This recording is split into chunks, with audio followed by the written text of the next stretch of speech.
सोलापूर महानगरपालिकेचा अर्थसंकल्प 26-27 सादर होतोय आणि 30 तारखेला त्याचा मुहूर्त ठरला आहे.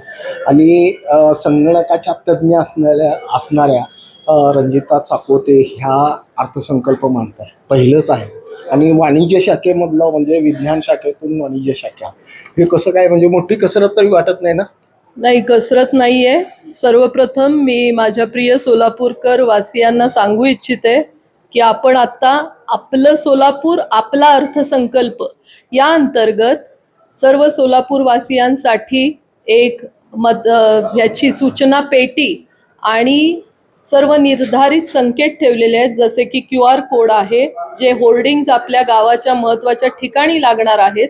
तसंच सोलापूर म्युनिसिपल कॉर्पोरेशनच्या ॲपवरती अर्थसंकल्प सूचना पेटी असा एक पॉपअप झालेला विंडो नवीन आम्ही केलेला आहे, ज्याच्याद्वारे सोलापूरच्या अर्थसंकल्पामध्ये विकास कामांमध्ये रस्ता असू दे, पाणी पुरवठा असू दे, आरोग्य, शिक्षण सर्व विभागांमध्ये या सोलापूरकरांना आपलं सोलापूर पुढे कसं हवं आहे हे त्यांचं एक मत जाणून घेण्यासाठी ही सुविधा आम्ही उपलब्ध करून देत आहोत.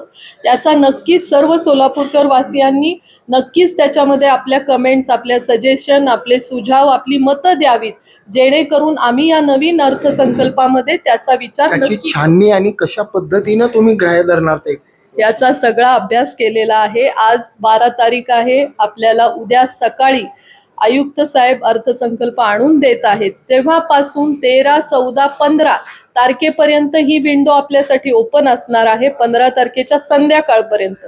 15 तारखेच्या संध्याकाळपासून ते 17 तारखेच्या सकाळपर्यंत ह्याची छाननी होणार आहे. मी वैयक्तिक, माझ्याबरोबर महापौरजी असतील, उपमहापौरजी असतील आणि सभागृह नेते, आम्ही 4ही जण याची सर्वाची छाननी करून त्याचा नक्की आपल्या याच्यामध्ये इन्क्लूड करणार आहोत. ह्या सगळ्यांबरोबर की अंदाजपत्रकांमधून सोलापूरकर सुखावतील अशी कुठली गोष्ट असेल? नक्की सोलापूरकर सुखावतील, कारण की जसं मी मगाशी बोलले की भारतीय जनता पार्टीने त्यांचा जाहीरनामा दिले होता, त्याच्यामध्ये मग सांस्कृतिक विकास असेल, पर्यटन विकास असेल, नाट्यगृह काही ठिकाणी होत नाहीयेत, अशा असंख्य गोष्टी आहेत.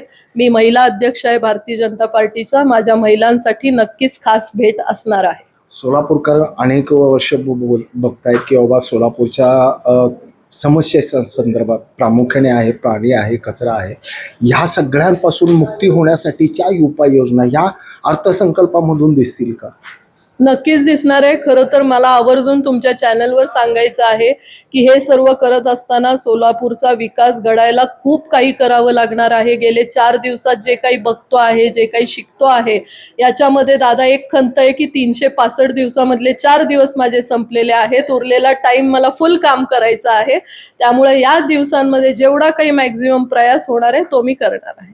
ह्याच बरोबर आणखी एक की बाबा 3 वर्ष प्रशासनाचं कामकाज होतं. 3 वर्षामध्ये 4 वर्ष म्हणजे कदाचित त्याच्यात 1 वर्ष स्टँडिंग नव्हती, 5 म्हणजे किती म्हणजे महापालिकेत येण्या अगोदर पूर्ण अभ्यास करूनच आलाय तुम्ही, याच्यावर स्पष्ट होतं की जर का इतक्या वर्ष प्रशासनाचा कारभार असेल तर प्रशासनाकडून झालेल्या कारभाराची श्वेतपत्रिका व्हाईट पेपर म्हणजे तुम्हाला अगदी सहज कळेल, व्हाईट पेपर काढावं किंवा काढली पाहिजे किंवा कशी मागणी करावी अशी वाटतं का तुम्हाला?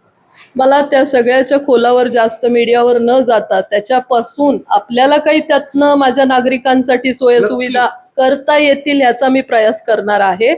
त्यांना धारेवर धरायचं का नाही किंवा काय करायचं यापेक्षा याच्यातनं सोल्युशन काय निघणार आहे याच्यावर मी जास्त भर देईन. कारण की इथे बऱ्याच गोष्टी गेले 2 दिवस मीडियावरती येत आहेत, असं झालंय, हे प्रशासनाकडून राहिले, तर त्याच्यात तोडगा कसा काढायचा ह्याच्यावर मी जास्त भर देत आहे.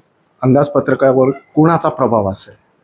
आमच्या सर्वांचा, भारतीय जनता पार्टीचा. नमस्कार. 364 दिवस आहेत. 364 पैकी 4 दिवस गेले. 360 दिवस आहेत. 60 दिवसामधला आजचा दिवस गेलाय.